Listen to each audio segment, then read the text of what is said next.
Vila potencializa sua vocação para você ser feliz, cuidando de cada detalhe a fim de criar uma atmosfera única e entregar com excelência tudo o que você precisa para construir o seu caminho no mundo.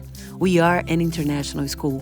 We are Vila Global Education. O nosso propósito é formar pessoas fortes e felizes, preparadas para transformar as suas vidas e o mundo.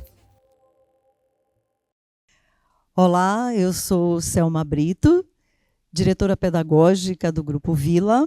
Estou diretamente aqui do nosso Speak Up, no Vila Paralela, começando o nosso primeiro encontro temático do ano de 2025. E ganhamos um presente muito interessante para essa trocação, segundo o nosso professor Douglas, com vocês, famílias, que foi a minissérie Adolescência. Então, não poderia ser um outro tema do nosso primeiro encontro temático 2025, não a adolescência.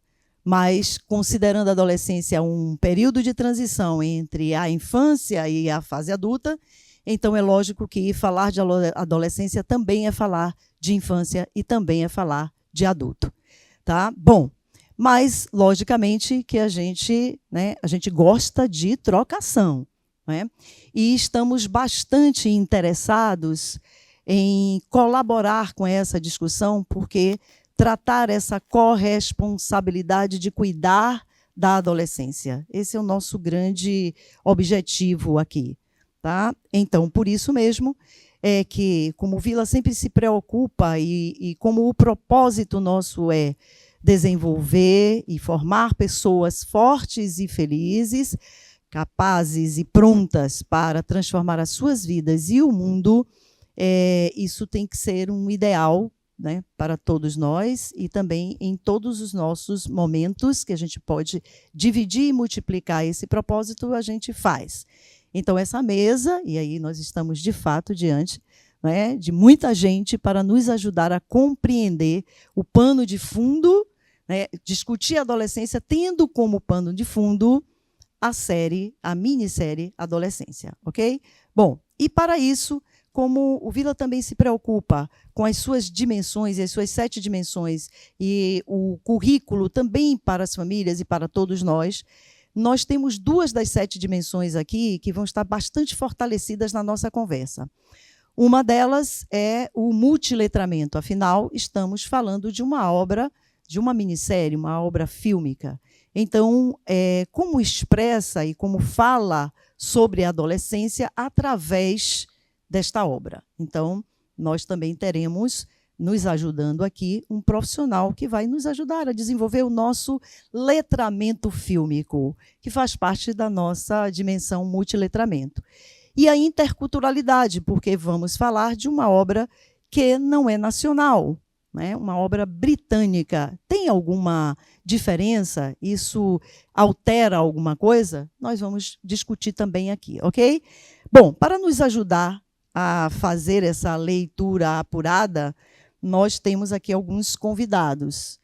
Então, estamos aqui com o Michel, que é o nosso professor do componente Trilhas, que nos ajuda também a esse desenvolvimento da autopercepção e do autoconhecimento. Nós estamos aqui com Jazz, né? Jazz, que também é o nosso responsável, o articulador pela nossa cultura da internacionalização do nosso currículo internacional. Nós estamos com Clara, que é a professora de filme do currículo IB. Nós estamos com o professor Douglas, que também é professor tanto da trilha de autoconhecimento como também projeto de vida no ensino médio. E também com o psicólogo Dr. Gustavo Caribé, né, que vai nos ajudar também a compreender esse momento, essa fase que é a adolescência.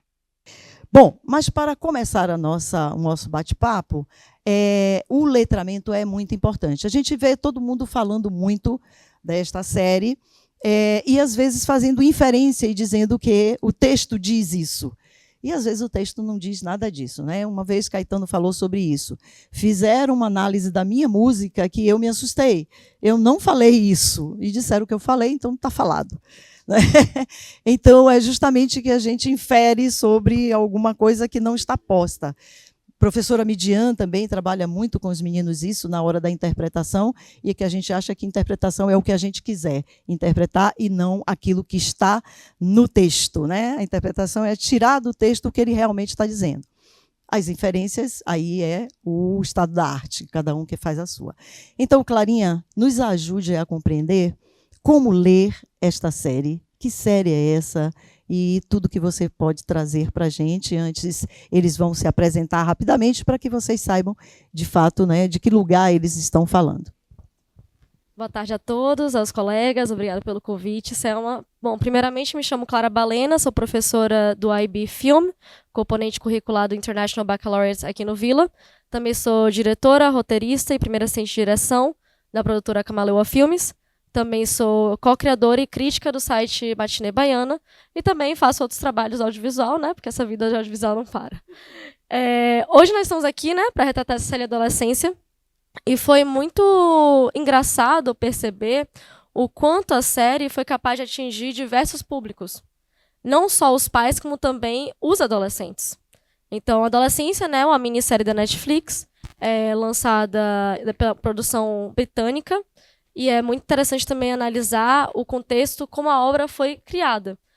Não sei se todo mundo aqui sabe, mas o criador da série e o roteirista da série é o ator que faz o pai da criança, que a gente encontra com o protagonismo. E, basicamente, em diversas entrevistas, ele relata a questão da urgência de se falar sobre o uso das redes e dessa necessidade atual de que muitos pais, às vezes, velam de pensar que a segurança está em casa. E que muitas vezes, às vezes, não está. E que é a questão de como as redes estão sendo utilizadas atualmente. Então, a todo instante, essa é a pauta principal da série. E eu acho muito engraçado quando eu escuto alguns comentários, principalmente de alguns alunos, né? Porque a gente tem sempre a tendência, a curiosidade, de pensar, mas matou ou não matou? Já está claro na série, desde o primeiro frame, desde o primeiro momento, que o nosso protagonista, a criança, ele realmente cometeu um assassinato. E isso só é possível de ser analisado a partir da obra, a partir de como esse criador sinaliza sobre isso, não é mesmo? Então, a gente tem algo no cinema que é chamado de mise-en-scène, que mise-en-scène é basicamente analisar todo o conteúdo da obra.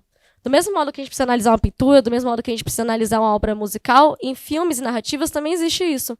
Então, o mise-en-scène se enquadra nesses elementos de perceber o cenário, a atuação, a iluminação, o que o ambiente também está comunicando para a gente, porque é uma equipe muito grande de pessoas produzindo, é uma equipe artística enorme que pensa em cada detalhe, seja do figurino do personagem, seja no ambiente que ele se encontra, seja no cenário, nos objetos de cena. Cada apontamento ali quer nos falar algo, e esse algo está ali presente desde aquele primeiro momento. Então, achei muito engraçado isso, que eu escutei diversas vezes, que todo mundo, a questão é, mas não sei se matou ou não matou. Está claro, e essa não era a proposta. A proposta era justamente discutir sobre esse tema. Perfeito, Clara. Daqui a pouco você vai ser consultada e para a gente aproveitar e tirar as nossas inferências e voltar para o texto, né, do que o texto fala. Bom, mas agora é importante a gente saber a mudança, e aí tudo, né, que a obra nos propõe discutir, tem a ver com buscar um culpado, tem a ver com buscar uma responsabilidade, tem a ver com olhar para essa corresponsabilidade social e de todos e reconstruir algo que ficou perdido ou que nunca aconteceu, né, que tem a questão da regenerativa, ação regenerativa. E aí eu vou pedir, né, essa colaboração agora, né, de Douglas, para dizer para a gente, né, que caminho é que a gente vai percorrer, corresponsabilidade, culpa e como isso ocorre. Olá, então é um prazer partilhar esse tempo com vocês. E toda vez que tem esse processo de comunicação, né, que necessariamente envolve mais de uma pessoa, né, eu sempre imagino esse momento que costumo chamar de trocação, né, porque é um momento de troca, né, que você recebe e você traz informações. Então, para mim, o espaço da educação, ele é necessariamente esse espaço de troca. Eu sou o professor Nenrod Douglas de Oliveira, eu sou professor do Colégio Vila. Eu trabalho principalmente com a disciplina no campo do projeto de vida, que é mais no ensino médio, embora tenha turmas do 9º ano também, com a trilha de autoconhecimento, e a gente trabalha exatamente essa questão do socioemocional no espaço da educação. Eu sou teólogo, sou filósofo, sou mestre em ciências sociais aplicadas, e eu sou especialista na área de gestão de sustentabilidade e responsabilidade social corporativa, ESG. E eu assisti o filme, aliás, a série, né, mais de uma vez. Ontem à noite eu assisti novamente. E eu tenho um filho de 15 anos. E cada vez que eu assisto, me inquieta tremendamente e me desafia. E eu vou começar pela frase, um pouco Clara falou nessa dimensão, quando o pai diz assim, ele estava dentro do quarto e nós achávamos que ele estava protegido, né? E eu acho que a questão que mostra ali, essa relação da família, a escola, as críticas feitas à escola e o próprio processo da família, eu acho que traz para a gente uma percepção de uma falha tremenda no que se refere à comunicação. Então ali não há comunicação, né? Não há troca. E mais do que pensar estabelecer um processo de comunicação não violenta, né, que permitiria o diálogo entre a família, entre o filho e os pais, para que aquilo talvez pudesse ter sido evitado, mais do que pensar numa comunicação que se efetive, eu acho que há necessidade de pensarmos numa comunicação que regenere, que reconstrua. E o conceito de comunicação regenerativo vem da ideia de cultura de regeneração, que passa pela ideia de sustentabilidade, que é quando a gente pensa que assim, o mundo que estamos vivendo carece de sustentabilidade. Só que se nós nos tornássemos plenamente sustentáveis hoje, ainda não seria eficiente para nós evitarmos uma catástrofe humana. Então, mais do que sustentar, a gente precisa regenerar. E aí a ideia da cultura da regeneração, ela passa por todas as dimensões. Passa pela questão da economia, passa pela questão da educação, passa pela questão do planeta, passa pela questão da família, passa pela questão das relações dentro da família. E aí, nessa prerrogativa, a ideia de uma comunicação regenerativa é que ela não só simplesmente permite o diálogo, mas ela permite um diálogo restaurador. Um diálogo que faz com que as pessoas envolvidas nele alcancem um outro patamar da relação humana, que não é permeado pela culpa, mas é permeada pela corresponsabilidade. Então, nesse sentido, eu acho que quando eu assisto, cada vez que eu assisto, né, e eu vejo lá a fala final da mãe, né, quando ela diz assim, os pais estão conversando ali, e aí um pergunta para o outro, né, será que nós erramos? Né? E aí a mãe responde assim, olha, vamos pensar que nós poderíamos ter feito melhor. Né? Então, nesse sentido, a comunicação regenerativa, que é um argumento novo, né? É uma tratativa nova, que muitas pessoas ainda não estão com contato desse termo, ele pressupõe que a comunicação se restabeleça, mas que ela se estabeleça alcançando um outro patamar de regeneração. Não é só perdoar, é perdoar e juntos construir algo diferente e algo novo. Então, a ideia da comunicação regenerativa, a leitura desta série a partir da prerrogativa da comunicação regenerativa, é justamente a gente pensar que, para nós, como sociedade, e nesse caso enquanto família, nós precisamos descobrir o lugar do diálogo que regenera, do diálogo que reconstrói, do diálogo que nos faz humanos, demasiadamente humanos, parafraseando Nietzsche. Né? Ou seja, que nos faz encontrar a nossa humanidade plena, de saber que ser pai é ser humano, que ser mãe é ser humano, que ser filho é ser humano, e que ser família é uma construção plena de humanidade. Então, regenerar é reconstruir a humanidade em qualquer contexto, inclusive na família. Muito bem, muito bem. Vamos começar a tecer aqui o nosso texto. Quando a gente, né, traz uma leitura das cenas, uma das primeiras cenas, né, a ação da polícia, né? A ação da polícia entrando na casa, né, de alguém culpado por um crime, de um criminoso, né? Então a gente se prepara para ver esta cena e entra aí, né, todos os nossos conceitos e preconceitos também na casa. E aí quando a gente sobe a escada e que se depara com o criminoso, né, o quarto do criminoso, o ursinho do criminoso, a cama do criminoso era uma criança e o criminoso, né, produzindo urina, assustado com aquilo. Então, a provocação da gente ver a criança, né? Então, logo a gente vê uma criança e nos solicitando enxergar, desconstruir a imagem de criança para enxergar a imagem do criminoso adulto e da forma com que aquele policial estava ali tratando. Isso é um exercício muito grande. Bom, na escola, essa cena, para nós que trabalhamos em escola, é muito comum. Nós recebemos eles como crianças e nos acostumamos com eles enquanto crianças, e eles vão crescendo e a gente insiste em conservar a imagem infantil.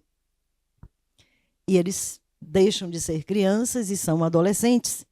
E a gente, essa parte entre o fundamental final, que é no início do 6º ano, que eles com 10 anos, a gente ainda insiste em olhar para eles como criança. Daí, quando vai chegando no 7º ano, a gente vai dizendo essa criança está diferente, mas essa criança está diferente, né? E quando chega no médio, esse adulto, então dá um salto. E essa dificuldade da gente enxergar essa mudança, essa transição, e é justamente por conta dessa fase de transição, porque o infantil é muito forte, convoca, e o adulto também é de uma responsabilidade, de uma entrega. E esse que fica no meio entre eles é meio que esquecido. A gente vê na escola, o espaço da educação infantil, você olha e você vê criança. É tudo bem decorado e tal. Passa da educação infantil e todo mundo vira adulto, né? Então é um espaço adulto que poderia ser de qualquer um. Então a gente tem essa dificuldade. Aí eu gostaria que você nos ajudasse, né? O que é essa tal dessa adolescência, né? E como que podemos olhar para ela?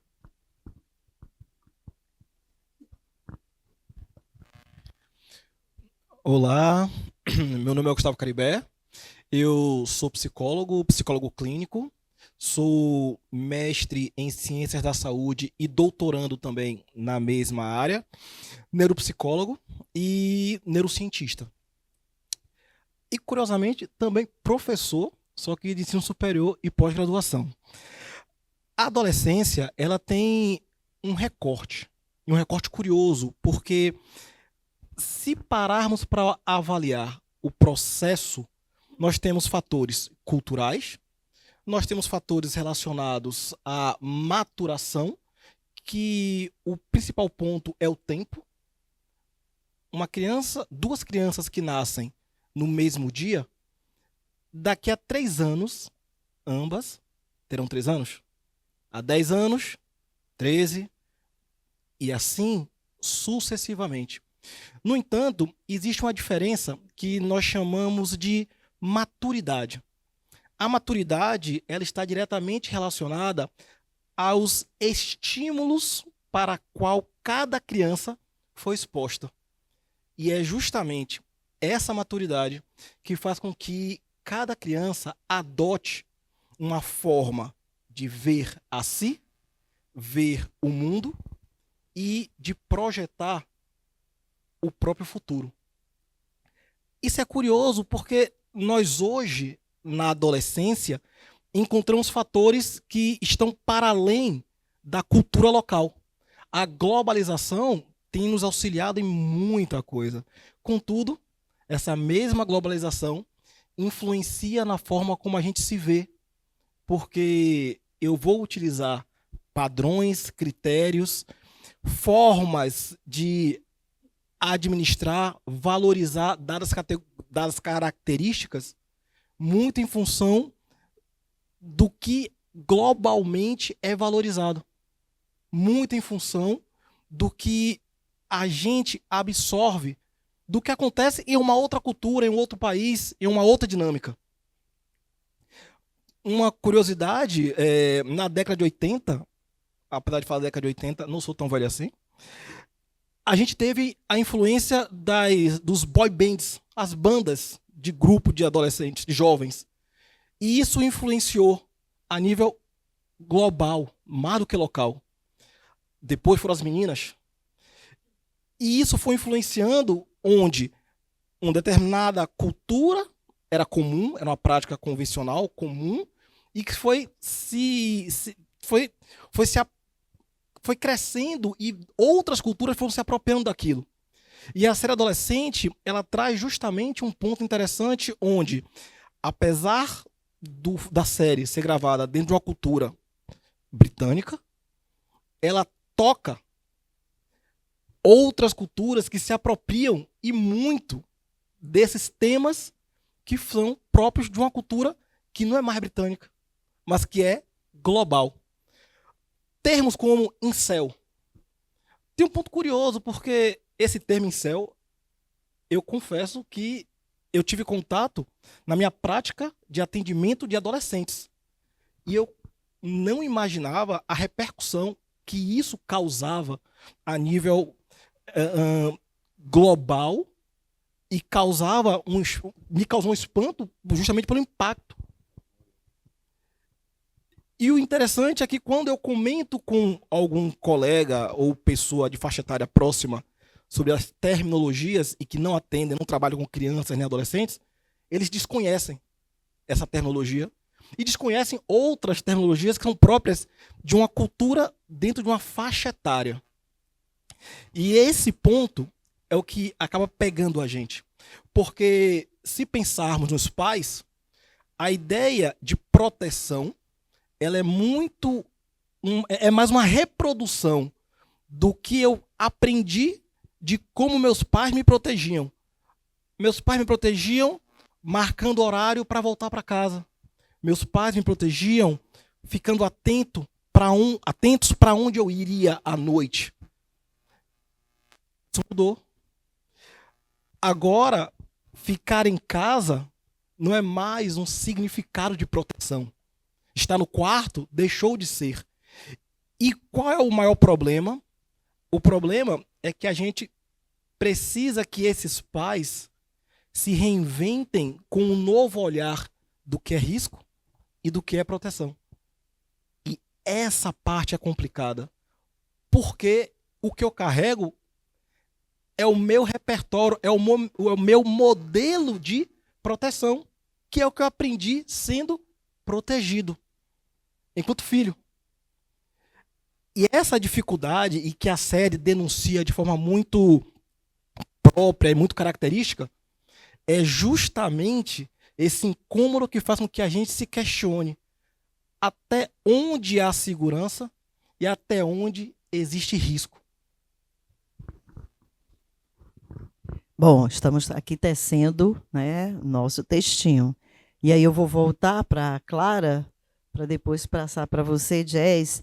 Mas, Clara, quais os elementos, certo, que, né, essa narrativa usa, né, essa intenção narrativa usa, para mostrar, primeiro, a organização. Eu fiquei bastante impactada assim, e atenta à organização dos capítulos, né, dos episódios. E cada episódio, para mim, me desafiava a fazer uma desconstrução. Para mim, era cada vez mais desconstruída. E, de fato, no meu olhar bastante romântico e querendo muito que aquilo tudo não acontecesse, então eu seria aquela que assistiria o vídeo e dizia, não é.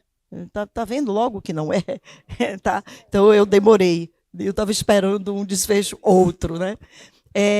E aí eu gostaria de saber, né, quais os elementos construindo essa narrativa dessa desconstrução desse infante, desse coitado dessa criança, e para mostrar de que esta mesma criança, tudo bem, não precisa se desfazer dela, né? E mostrar esse adolescente com a dor dele, né?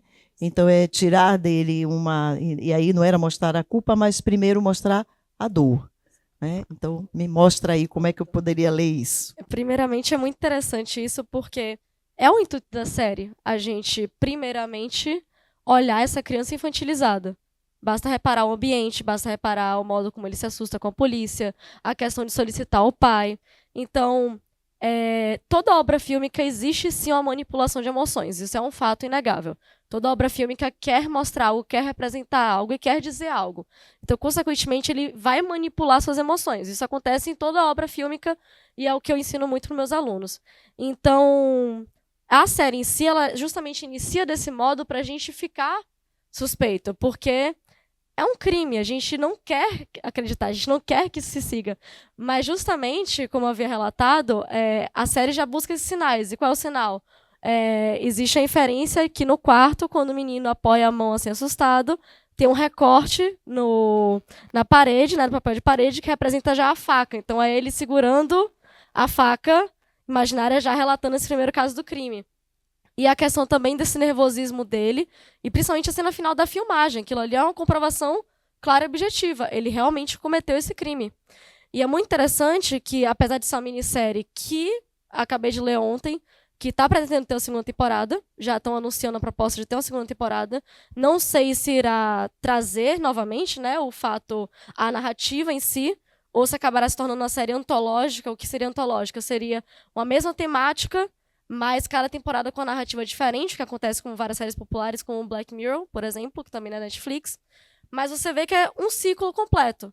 Nós iniciamos com a casa, vamos para a escola, vamos para a psicóloga e voltamos para casa. Então a série está trazendo todo esse ciclo completo dessas inferências e justamente os 3 ambientes principais, que são justamente os ambientes que nós estamos aqui hoje, que é a família, a escola e a psicologia, que é fundamental. E justamente o episódio 3, que por curiosidade, o protagonista da série foi o primeiro papel da vida dele. E a série não foi gravada em ordem cronológica. Então a primeira cena da vida dele, o primeiro set da vida, foi o episódio 3, que é a confrontação com a psicóloga. E foi o único episódio que foi gravado 100%, o terceiro episódio, e o primeiro episódio foi o 100% gravado em câmera contínua. O segundo e o quarto tem uns cortes falsos que enganam a gente. Mas tanto o primeiro quanto o terceiro foram 100% gravados em câmera contínua, porque o diretor queria justamente retratar essa tensão e essa vivência 100%, de mostrar e nos colocar na pele daquele ambiente, daquele estado. Bom, e nos colocando nesta pele, ainda não saindo de casa, Jazz, o pai, né? A figura, desde quando ele é solicitado a escolher alguém para acompanhá-lo, e aí a surpresa da mãe, não fui eu a escolhida e foi você. E o que essa escolha diz, e principalmente você no lugar de pai e também um psicanalista, fala sobre isso, né? Sobre, então, esse mundo masculino e essa relação com o pai. Bom, a série mexe conosco assim de várias formas, né? Assistir apenas uma vez se torna uma camada muito rasa. E eu me coloco, na verdade, em várias posições ali. Em casa a gente brinca falando que a gente precisa utilizar menos a pá para o outro e mais a enxada para si. E eu acho que, na verdade, a série nos leva para esse lugar, né? De crítica mesmo, de autocrítica principalmente. E nos papéis, na verdade, que a gente realiza na vida, a preocupação, na verdade, que se tem é como eu ocupo os papéis que a vida me dá de forma mais equilibrada possível. A série ela começa com um ritmo muito acelerado, né? Muito acelerado, e depois ele dá uma desacelerada. E eu não entendi aquela questão da filmagem, tinha alguma coisa estranha na filmagem inicialmente ali. E eu fiz um paralelo depois que eu entendi a questão técnica, muito a ver com minha vida mesmo diretamente, né? Até os 20, 30 anos, aquela aceleração de vida, e quanto, na verdade, aquela pergunta final que ele faz, né? Eles fazem, os pais, de poderíamos ter feito melhor. Ele pede desculpa com aquele choro, né, copioso dele. Não é mais, é melhor. Porque muitas vezes eu, como pai, ofereci mais educação, mais saúde, mais, né? E muitas vezes muito é oferecido e eles precisam de muito menos do ponto de vista dos papéis que são trocados. É uma série que ela mexe conosco porque não é uma série maniqueísta, ela não há culpados, né?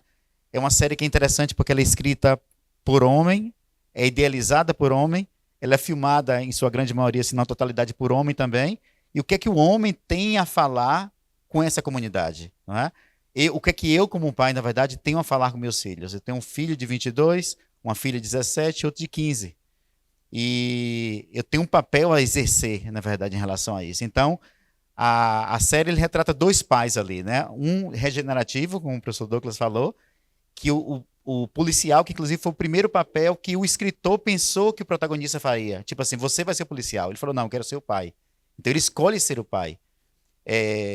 E há esse momento de regeneração quando ele vê que o filho do policial, praticamente ao perder ele pelo bullying, ele se aproxima e chama para comer. Então, a gente vai ter momentos em nossa vida que a gente vai ter essas pausas. E a gente precisa, na verdade, quem está assistindo, observar o nosso derredor para que a gente tenha menos conversas com personas, porque a série é muito disso, né? O pai conversa com o filho, mas uma pessoa não conversa com outra pessoa. Ele vira o rosto dele, na leituras diferentes que são feitas ali no filme, no jogo de futebol. Mas no carro de volta para casa, eles não têm uma conversa aberta e franca. Por que você virou para o lado, pai? Não é? Ou por que você talvez não tenha aptidão para futebol, eu vou levar para outro. Não é essa conversa. Então, falta muito a questão da intimidade. Né? Eu acho que essa é a reflexão maior, na verdade, para se fazer dentro dos papéis que são exercidos. Eu gosto muito assim, usa-se muito em inglês um termo que chama de locker room conversation. Tipo assim, entre os homens pode, mas quando tiver mulher perto, não pode. E há muito tempo, acho que quase uns 15 anos, eu compro essa briga, seja em sala de professores, seja com meus filhos. Meus filhos não me veem fazer alguma coisa diferente se eu estiver junto de minha filha e de minha esposa. Como também nos ambientes que eu pertenço, que eu vou, que é um ambiente de mais testosterona, também não há uma diferença de atuação minha. Então eu acho assim que o que é que eu tento fazer? Injetar nos meus filhos mais feminilidade, sensibilidade. E eu preciso desenvolver na minha filha, de forma específica, o que ela já tem natural. Autonomia, na verdade, não é algo que vem de mim, mas é um cuidado que eu tenho em relação a eu não passar essa macholência, de certa forma, para meus filhos, né? A série é isso. O que é a faca da série, né? O que é... Quem é a psicopatia da série? É essa masculinidade tóxica.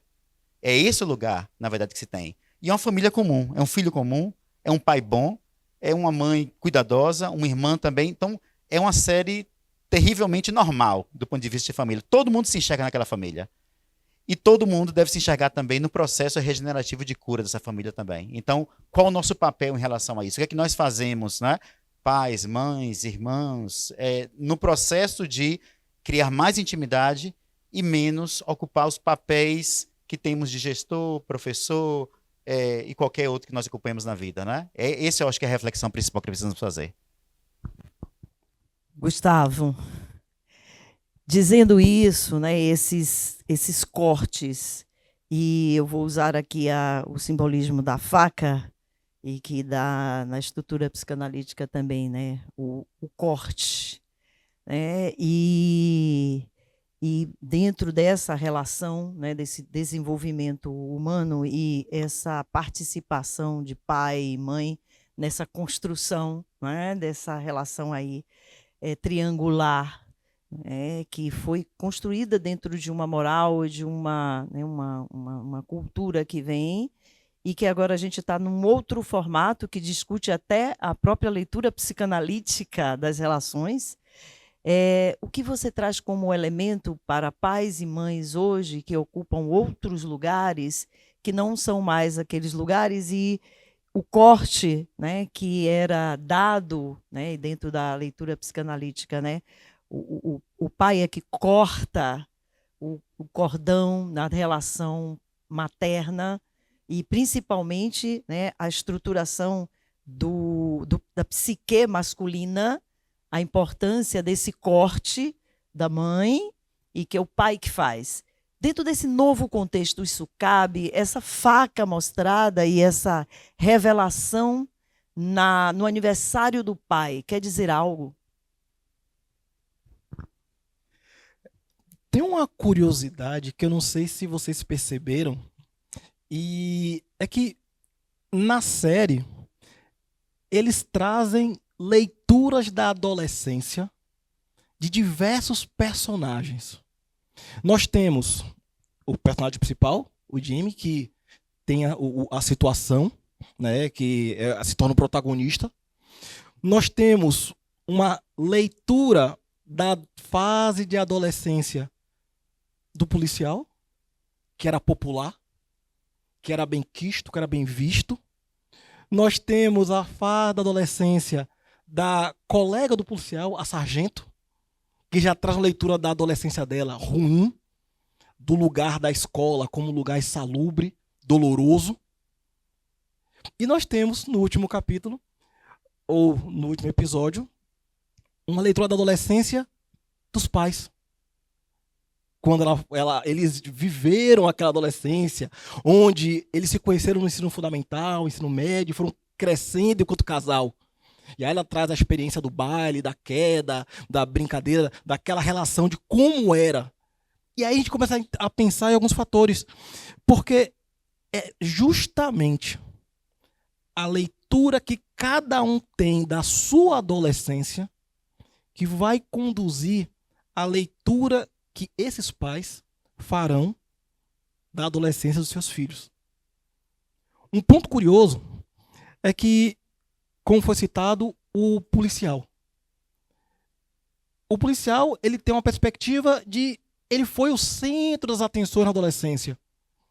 E, curiosamente, a relação dele com o filho, ele continua sendo o centro das atenções, ao ponto que, durante a visita na escola, esse policial, ele é questionado por um dos alunos.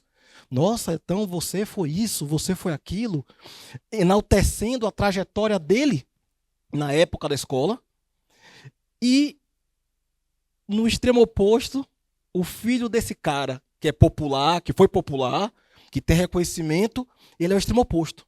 Ele é o tímido, é o que sofre bullying, é aquele que acaba sendo rechaçado. E aí tem uma cena específica do diálogo entre eles dois, que é justamente o modelo que eu tenho de adolescência confrontado com o modelo que o meu filho, no caso do personagem, tem de adolescência. É quando a lógica utilizada pelo pai para o caso é uma, e quando o filho explica, não, simbolicamente, cada emotion, ou emoticon, ou figurinha, emoji, tem uma função diferente. Existe um diálogo subentendido dentro de cada emoji. E é esse pai que era o maioral e que geralmente sabia de tudo, aspas, tem que escutar esse menino. E esse menino começa a introduzir esse pai nesse meio.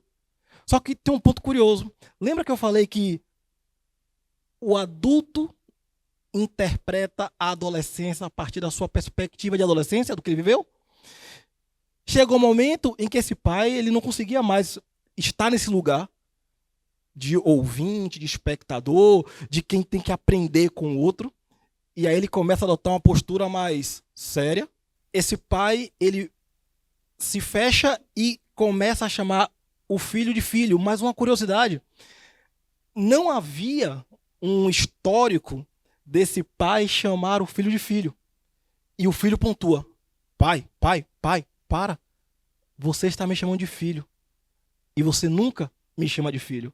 E aí, para quem está assistindo de forma mais atenta, quando lembra da intervenção dele nos adolescentes, em que ele chamava os adolescentes de filho.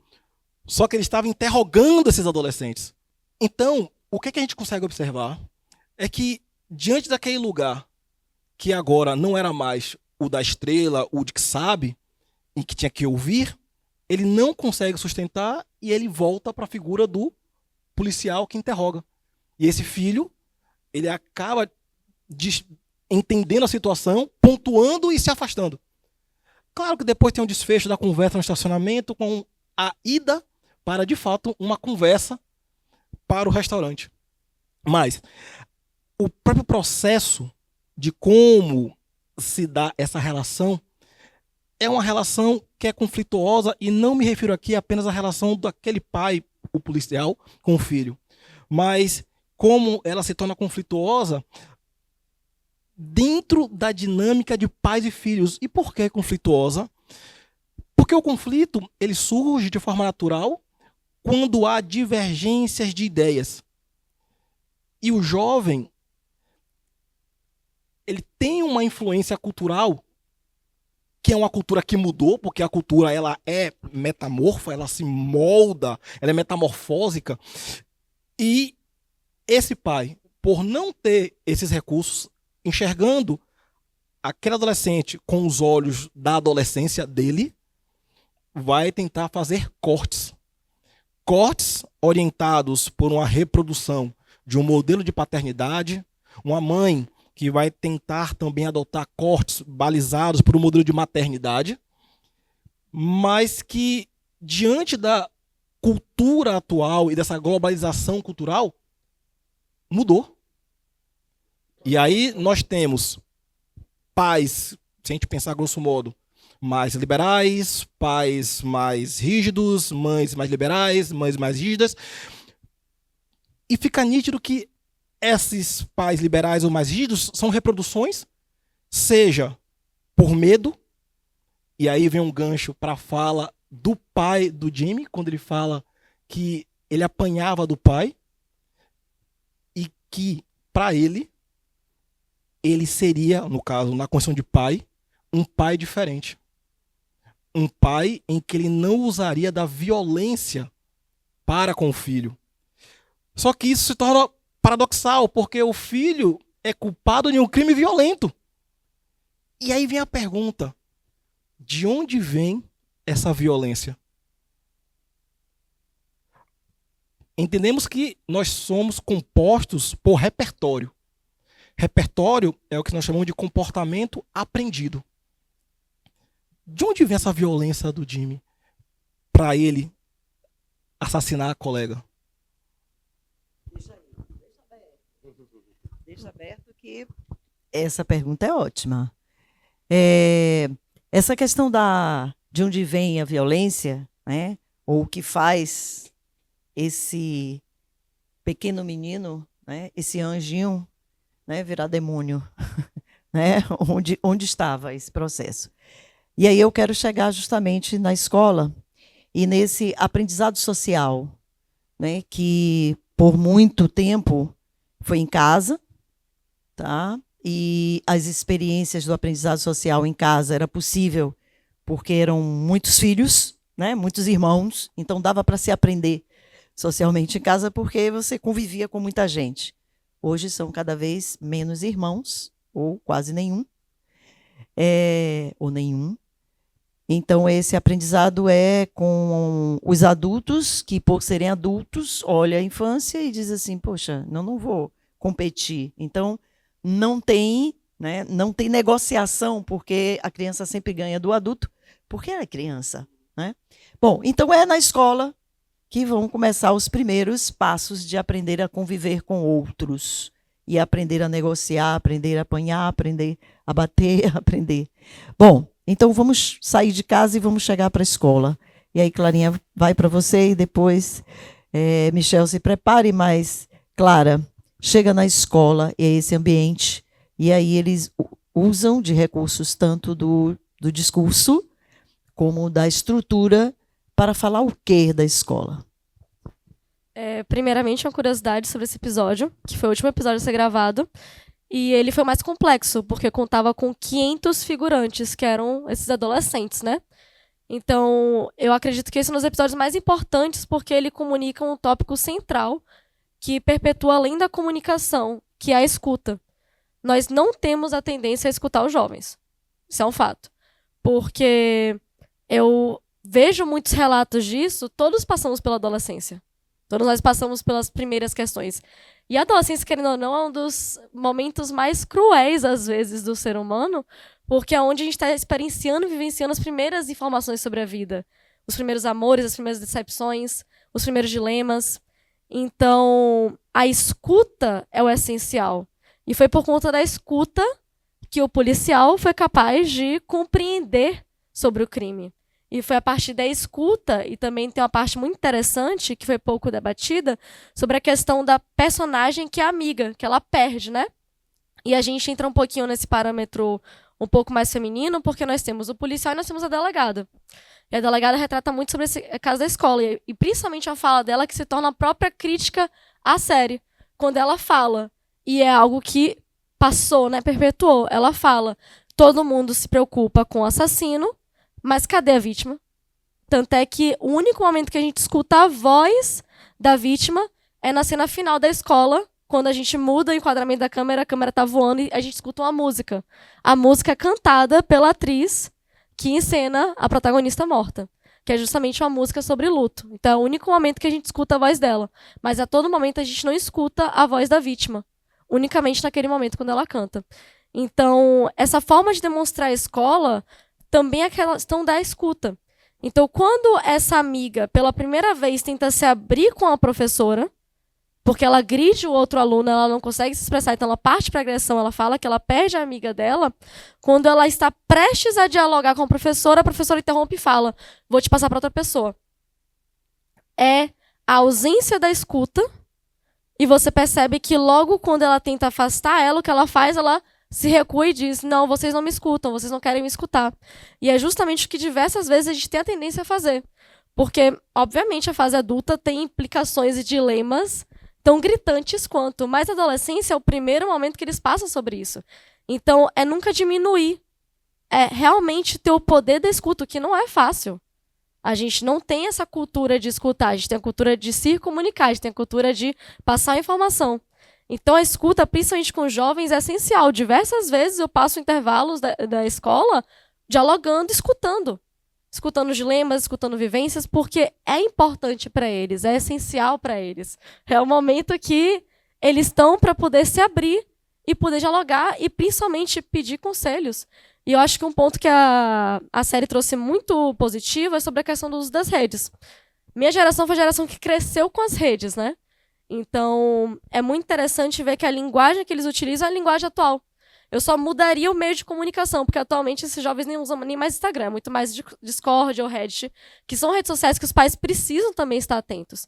Então, além do escutar, é analisar o que meu filho ou filha está consumindo, que modelos midiáticos que, querendo ou não, são capazes de gerar uma cultura, são capazes de gerar personalidade sobre eles, o que eles estão consumindo. Essa questão do incel, red pill, blue pill, tudo vem também da arte do cinema. O red pill, blue pill vem de Matrix, sobre a questão da verdade. O incel também está ligado a isso. Vários vocabulários que são utilizados surgiram a partir do cinema. Então, de que modo esse consumo que eles têm é essencial e porque você precisa também compreender. Então, ao invés de criticar, julgar, questione o que você está assistindo, o que você está consumindo, que série é essa que você está lendo, que obra é essa que você está lendo. Então, é um ponto essencial que é justamente que a série também traz essa narrativa da escola, que é um ponto-chave que é a palavra escuta. Perfeito. Michel, nessa questão aí, então nós temos a escola e nós temos as redes. Existe uma escritora, que é Paula Sibilia, ela tem uma obra que é Redes ou Paredes, né? E ela discute justamente os currículos das escolas. Constrói mais redes ou possibilita mais redes ou constrói mais paredes? Esse cotidiano da escola e esse mundo que aproxima, né, é o espaço que aproxima as pessoas de diferentes pensamentos, né, de culturas, e que está ali no mesmo espaço convivendo. Então, é uma oportunidade de convivência à escola. O quanto que a escola se entende como espaço de convivência, ou o quanto que ela aprisiona a convivência em função de programas. E o quanto também que ela colabora para facilitar esta relação. E aí Clara trouxe, né, esses dois protagonistas, esses dois universos que a narrativa humana, né, são dois protagonistas que parecem antagônicos, né, antagonistas direto, que é o feminino e o masculino. né? E a gente, quando fala do masculino, a gente diz o feminino, e quando a gente está discutindo o sofrimento masculino, é a partir da morte do feminino? É isso? Né? Porque que traz, né? Um feminino morre para a gente ouvir a dor do masculino? Então, é essa questão. E dentro da escola tem feminino e masculino o tempo inteiro, e as relações entre eles. E a gente tem um componente que é trilha de autoconhecimento. E agora vamos ver que componente é esse, o que é que ele se propõe fazer, e quais são os nossos grandes desafios dentro desse foco regenerativo aí. Olá, eu sou Michel Capinã, sou professor de trilha do autoconhecimento aqui do Colégio Vila, Global Education. Sou neuropsicopedagogo também, e eu costumo dizer que a minha matéria é a melhor matéria que tem na escola. Concorda, né, Douglas? Por que será? Porque a gente não dá aula, não é de português, não é de matemática, é aula de vida. A gente está na sala de aula dando aula de vida, fazendo com que, e o nome já diz, né, é uma trilha, não é um trilho. Não é um trilho. É uma trilha onde ele começa, ele tem um ponto, ele vivencia uma jornada. Que jornada é essa? Saber quem ele é. Saber quais são os seus pontos fortes, quais são os seus pontos fracos. O que é que ele precisa desenvolver. Uma das coisas que mais acontece normalmente na sala de aula, eu pergunto assim, galera, tristeza é um sentimento bom ou ruim? Ruim. Raiva é um sentimento bom ou ruim? Aí eu digo, vamos lá? Sentimento é apenas sentimento. Agora, precisa ser na intensidade certa e no momento certo. Esse sentimento, ele precisa ser assim. Eu preciso entender que inteligência emocional parte a partir disso. Quando eu sei qual é o sentimento que eu estou tendo agora. Aí peço para que eles fechem os olhos. O que é que você está sentindo agora? E eles não conseguem codificar, dar significado naquilo que eles estão sentindo. E essa é a nossa missão. É fazer com que esse aluno primeiro entenda quem ele é, depois o que ele é capaz de fazer, depois o que ele deseja ter. Lembrando que o adolescente, nessa fase do adolescente, ele deseja pertencer. Ele deseja pertencer a um grupo, ele deseja pertencer a uma tribo diferente da família. Totalmente diferente. Se você assiste aquele filme Divertidamente 2, você vê que a ilha da família está enorme. Já no filme, no Divertidamente 1, no Divertidamente 2, a ilha da família é menor, porque a referência maior é o quê? É o mundo. E aí esse mundo é o quê? A internet. E aí eu sempre costumo dizer, quando eu tenho a oportunidade de conversar com pais ou até com os meus alunos, a gente tem um momento bem interessante que é o círculo da confiança, onde a gente abre, cada um tem um objeto e eles podem falar, e eles trazem vários temas, eles trazem várias coisas no círculo da confiança, e é interessante. E uma vez no círculo da confiança, um aluno falou assim, mas meu pai olha meu celular, eu acho isso inadmissível, onde é que está a minha privacidade? Aí eu, peraí, você não tem privacidade. Adolescente não tem privacidade, ele tem individualidade. Ele vai ser respeitado como indivíduo, porque antigamente o perigo era sair da porta para fora. Hoje em dia, muitas vezes, é da tela para dentro. E a gente precisa tomar muito cuidado com isso. Esse jovem, esse adolescente, ele precisa ser visto. E aí tem um poema de Otto Lara Rezende que ele vai dizer ver vendo. Que de tanto a gente vê, a gente acaba não vendo. A gente não vê o adolescente, a gente não percebe o adolescente. E aí quando ele chega na escola que tem uma matéria dessa, onde tem professores quando a gente acolhe, mas a gente também fala a verdade. Porque amor é o quê? O adolescente ele precisa de muito amor, mas de muito limite. Porque ele vai brincar com a gente, como o personagem faz. No primeiro episódio a gente vê uma criança. Depois a gente vê quem? Um adolescente um pouco mais agressivo e a gente percebe isso. E a nossa função é justamente ajudar ele a se autorregular, a entender quem ele é e usar as habilidades que ele tem socioemocionais para poder, como é o nosso propósito, né? Formar pessoas fortes e felizes. Obrigada, Michel. Bom, passo para Jazz. O que é que eu gostaria de que você... Eu vou aproveitar a questão da escuta, né? Porque eu acredito que é um fator bastante importante para o diálogo, e trazer, agora sim, né, reclamar aí o lugar de Jazz pai, de Jazz professor, né, que está dentro da escola, mas que está dentro de casa, da possibilidade dessa escuta nessa relação escola e o estudante, nessa relação escola e família, nessa relação família-escola, família e filho, né? Esse papel da escuta e esse exercício seu, né? Enquanto pai, enquanto professor, olhando para esse valor escuta e enxergando alguma possibilidade da gente construir esse caminho regenerativo. Perfeito. Eu creio inicialmente que haja uma mudança de mentalidade mesmo, não é?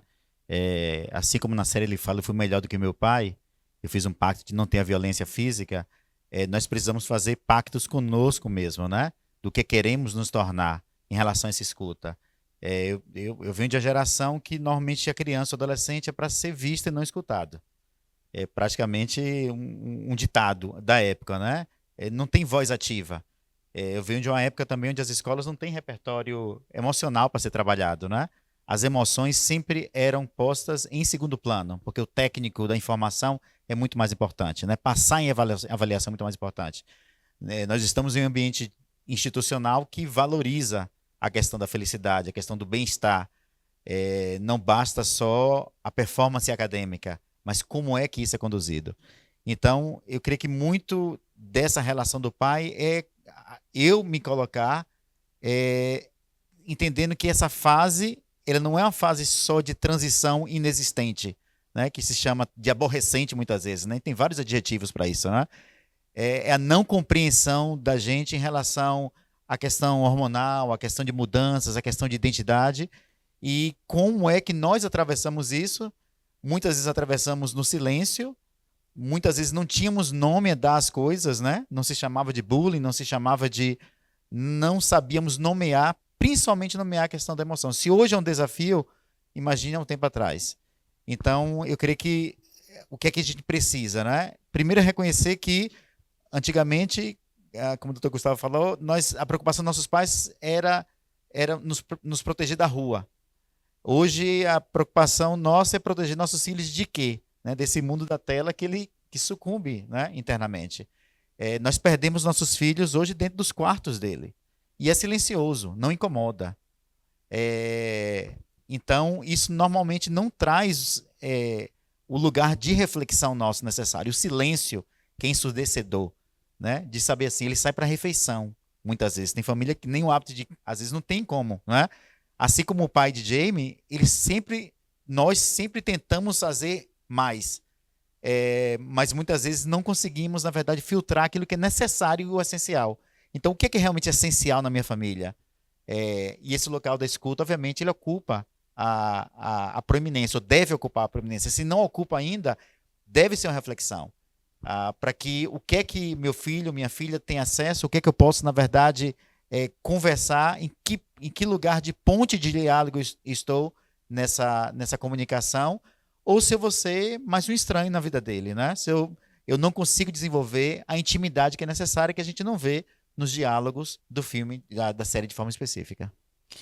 Bom, Douglas, nós temos aqui alguns elementos, né, e algumas tensões de dificuldade, eu já imagino, até porque sou avó também, e imagino os pais, as mães, dizendo o que é mesmo que eu preciso fazer. Né? O que é que eu preciso fazer para que eu não viva uma experiência como essa, ou, né, que culpa eu tenho disso, eu tenho que buscar qual é a minha responsabilidade. Respostas, por favor, me deem respostas. Então, diante deste silêncio que nós constatamos que sim, e todos, né, que olham na escola, olham em casa, nós vamos ver, de fato, criaturas silenciadas. Né? Em casa, através, né, e eles buscam sublimar este silêncio buscando outras coisas, e aí pode ser, sim, a tela, uma opção. Né? Ela não é a causa, talvez é a consequência. Tá? Então, estou deixando aqui. Então, já que não dá para conversar, então tá, eu saio. Né? É a mesma coisa.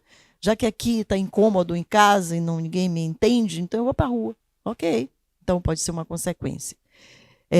Mas que também essa fuga e esse chamariz das redes sociais e uma linguagem que é a minha linguagem, né? E você fala alguma coisa que eu não entendo, e eu falo alguma coisa que você não entende. E na psicanálise nós sabemos, né? Tudo é construído a partir, né, dos sentidos, e a linguagem tem esse papel fundamental. Então, se o ciclo da confiança, um dos elementos do ciclo da confiança é a linguagem. Então, se aí está o problema, e a linguagem também é este silêncio, aí está o problema, então dissolve-se tudo. Se a gente pensa numa possibilidade regenerativa, tá? Aqui tem alguns elementos, né, dos quais a gente pode prestar atenção e dizer, por aqui há uma possibilidade. Né? Então, dentro desses elementos todos que nós discutimos aqui, Douglas, construir um caminho regenerativo e olhando, sim, incluindo todos, né, na corresponsabilidade disso tudo, da escola, da família, dos próprios adolescentes, dos adultos, quais são, né, como que a gente pode, em casa e aqui na escola, começar a destacar ou identificar os pontos de possibilidades para esse caminho regenerativo. Uma coisa interessante, né? Eu tenho um filho adolescente, tenho um filho de 15 anos, né? Dudu. E uma criatura única, né? E acontece uma coisa interessante que, assim, você como pai, né? Cada fase, cada situação, aí você fala assim, poxa, por que eu não vou ter oportunidade de novo, né? Então, assim, a criança vai se desenvolvendo, o adolescente, e vai se tornando jovem, e parece que você acerta em algumas situações, mas erra bastante. E o sentimento que tem, né, de assim, poxa, não vou ter oportunidade de novo, porque ele não vai voltar a ser criança para que eu possa corrigir as coisas que eu vi que não poderia ter sido dessa maneira, né?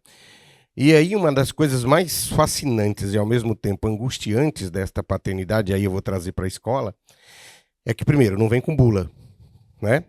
Essa é uma questão. A segunda angustiante é que, assim, ele vai se tornar, de fato, uma pessoa plena quando ele tiver autonomia. Né? E esta quebra, esse rompimento do cordão umbilical, né, para nós pais e mães, é extremamente doloroso. E a gente não gostaria que eles fossem exatamente igual a nós, a gente só gostaria que eles fossem felizes. Né? A fala da delegada, que ela diz assim, o que toda criança deseja é apenas algo que lhe faça sentir bem. Então o que nós gostamos, nós queríamos, né, nós como escola e nós como família, o que nós mais gostaríamos é que nós conseguíssemos dar conta de fazer com que os nossos filhos e os nossos alunos fossem pessoas felizes, e no nosso caso especificamente, felizes e fortes.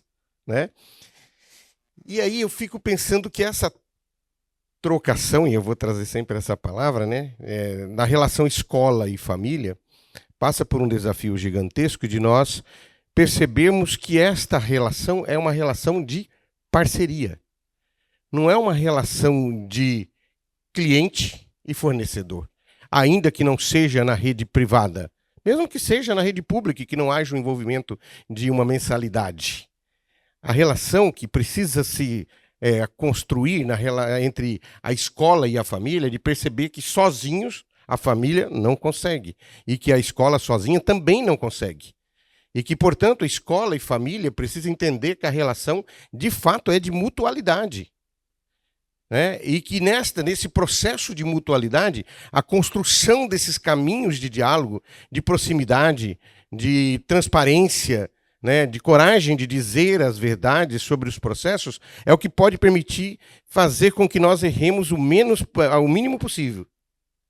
Mas mais do que isso, eu vejo que nesse processo de desenvolvimento, né, dos nossos adolescentes e jovens, né, esse lugar da escola, e aí o lugar nosso tratando essa pessoa como a sua totalidade, há um desafio, porque, por exemplo, eu tenho lá em casa e não foi nem um dia, nem 2 dias, né? Quem aqui, todos que são pais, sabem o que eu estou dizendo, que você chega e diz assim, não sei o que eu vou fazer agora. A escola tem 1000. Né?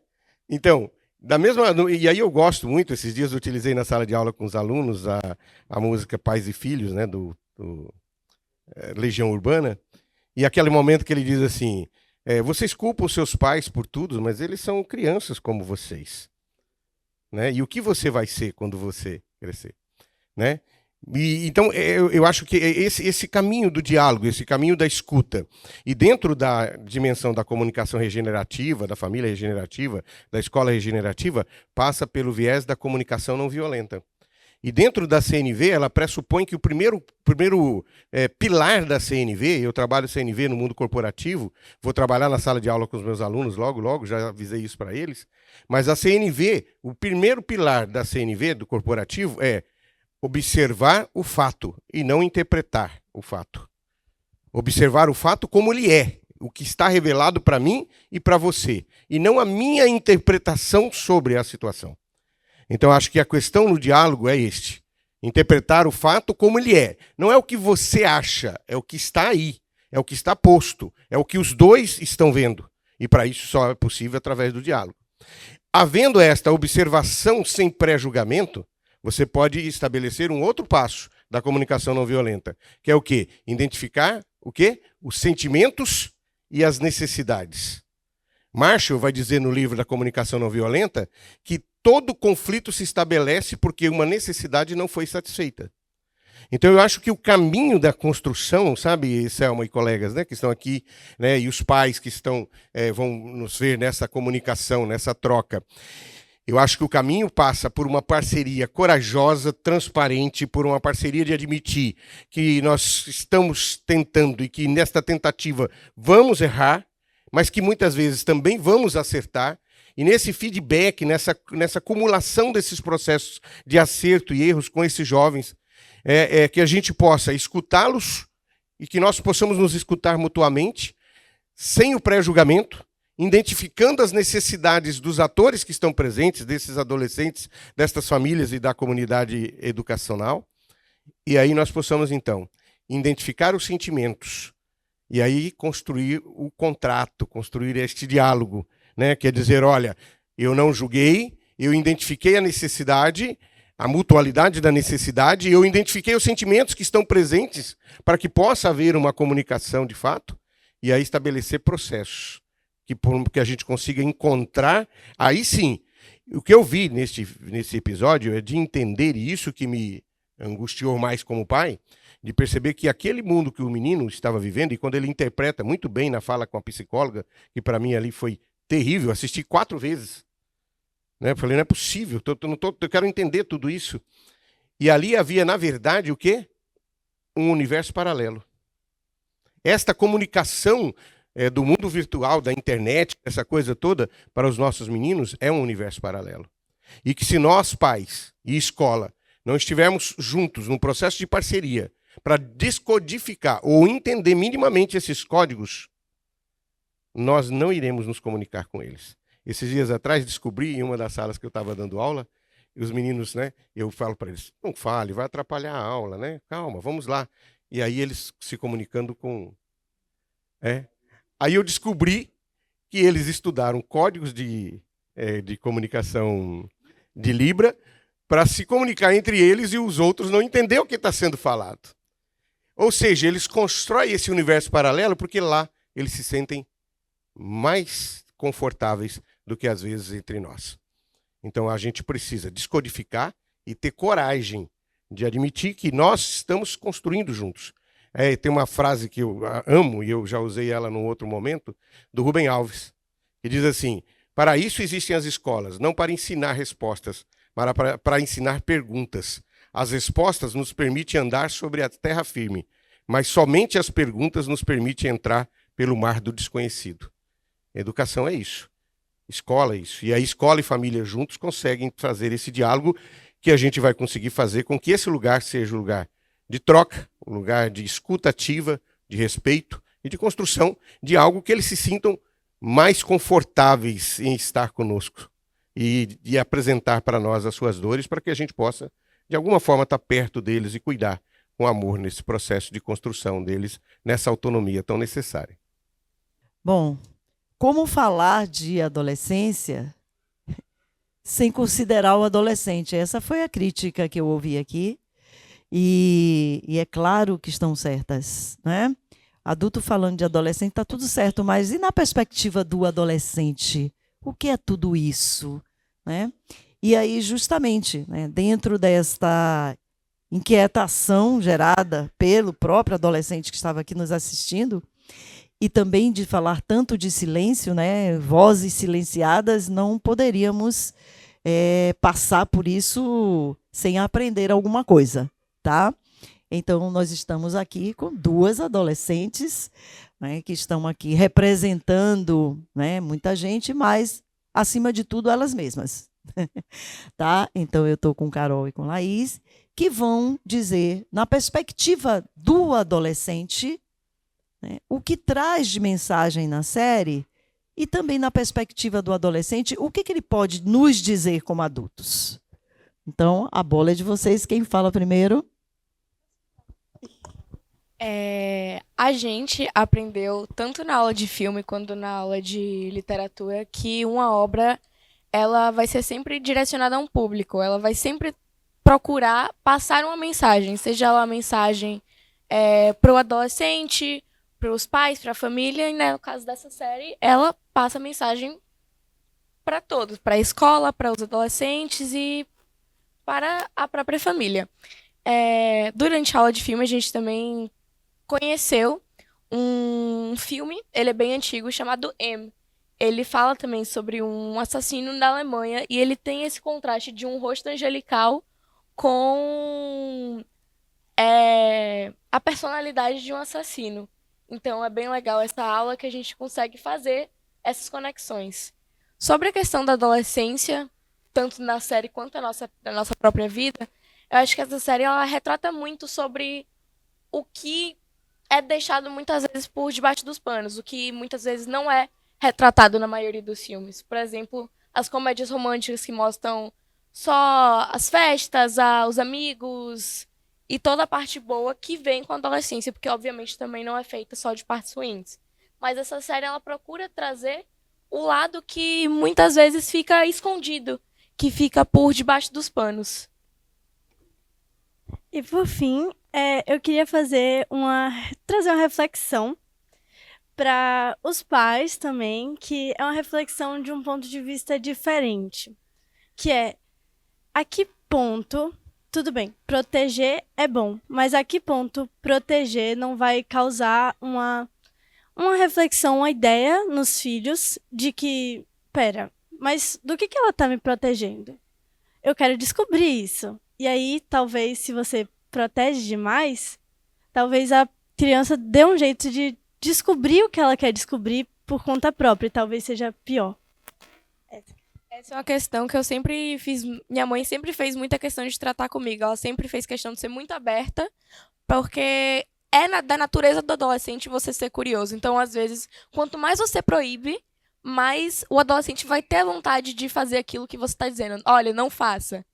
Tem essa questão da curiosidade. Então, acho que a melhor forma é você sentar, conversar, explicar, olha, isso está certo, isso está errado.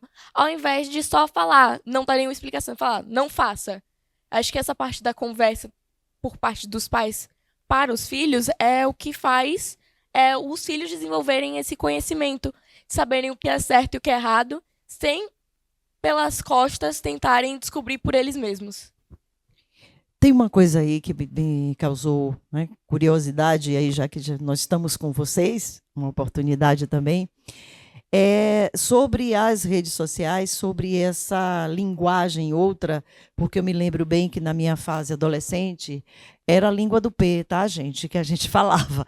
E eu adorava a língua do P e minha mãe ficava irritadíssima sem saber o que é que a gente estava falando. Então, a gente sempre burlou para ter uma comunicação só nossa. Mas isso tem um quê mais perigoso do que a língua do P ou qualquer outra língua que a gente falava na frente dos pais mesmo, para irritar eles, né? Mas tem uma outra comunicação e é uma linguagem também usada para ferir, para machucar ou não, ou que a série traz sobre você não entende o que está acontecendo. É o que exatamente que vocês poderiam dizer para a gente entender o que está acontecendo? Eu acho que essa questão das redes sociais, ela obviamente ela pode trazer muitos malefícios, mas muitas vezes ela só não é explorada da maneira que ela deve ser. Por exemplo, com as redes sociais a gente pode descobrir várias coisas novas, opções, e até mesmo se identificar com pessoas que estão passando pelo mesmo pela mesma situação com a gente. Obviamente, existe essa questão do cyberbullying e outras questões que podem prejudicar o adolescente e aqueles que utilizam dessa ferramenta, mas ela não se trata somente disso, ela traz os benefícios, ela traz, por exemplo, curiosidades, essa questão de pertencimento. Às vezes você encontra um grupo que ao seu redor, no físico, você não se encaixa, mas que muitas vezes no online você se encontra. Eu acho que essa parte do online, e não só online, talvez algumas coisas do online tragam para fala cotidiana, assim, presencial. Talvez essa fala, assim, que a gente fala online, essa comunicação que a gente entende, talvez crie um lugar de conforto, mas às vezes pode levar a um lugar de bullying ou de coisas ruins, assim, desse tipo. Essa questão da língua do P que você falou, eu acho que às vezes a rede social tem esse mesmo objetivo, porque, por exemplo, muitas vezes os adolescentes eles são excluídos das conversas com os adultos. Eu acho que às vezes o que a gente tenta é ter um lugar só nosso, que a gente possa, a gente se sente acolhido e a gente se sente pertencido. Então eu acho que a gente procura algo que podemos nos comunicar entre nós mesmos. Bom, perfeito. Eu acredito mesmo que vale a pena, né, uma organização de um bate-papo, né, de um outro bate-papo, no podcast, que seja o Adolescência pelo Adolescente. Né? E vocês possam dirigir, inclusive, porque eu gostaria de que vocês escolhessem uma forma de vocês se apresentarem, tá? Mas eu sei que vocês, né, estão preparados aí, né, dentro de um currículo, que vocês têm condições de dirigir um podcast que seja o adolescente por ele mesmo, né, e a gente poder fazer isso. Então, está aqui uma provocação a vocês, né, e um convite muito grande para a gente fazer isso juntos, mas eu queria que vocês fechassem se apresentando. Como que vocês se apresentam? Carol. Bom, eu acho que eu me apresento como... eu descobri, inclusive, foi muito divertido, que eu me descobri muito com o currículo do IB, que foi me apresentado aqui no Vila. Eu sempre tive um sonho muito grande de fazer direito, mas agora com o IB, a gente começou tendo essas aulas de filme com a professora Clara, e eu descobri que, na verdade, o meu sonho é trabalhar nessa área do audiovisual. Então, eu acho que essa questão do Vila de trazer sempre novas oportunidades para a gente descobrir o que a gente quer ser e o que a gente realmente é muito interessante e vem me ajudando muito ao longo da minha adolescência, do ensino médio e do que eu pretendo ser no meu futuro, não só do que eu sou agora. Eu também me descobri um pouco com a IB de filme, mas eu, por outro lado, já era uma pessoa que já sabia o que eu queria desde 6 anos de idade. Eu sempre queria artes cênicas, ser atriz, desde 6 anos. Era meu sonho e ainda é. E eu acho que estudar cinema foi uma coisa que reforçou ainda mais essa ideia. E também eu consegui ver outras perspectivas do cinema, outras áreas do cinema que eu não conhecia antes, como direção de arte, que foi uma área que eu gostei bastante e eu não sabia que existia, assim, eu não sabia tanto sobre, mas eu gostei bastante. Mas eu ainda quero ser atriz mesmo, eu adoro essa área.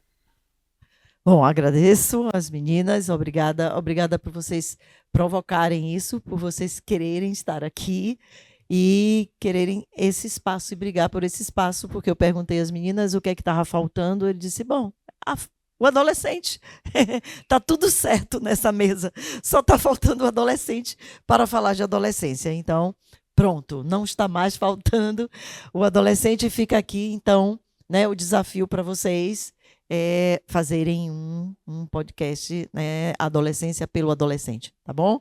Bom, assim, nós agradecemos a participação.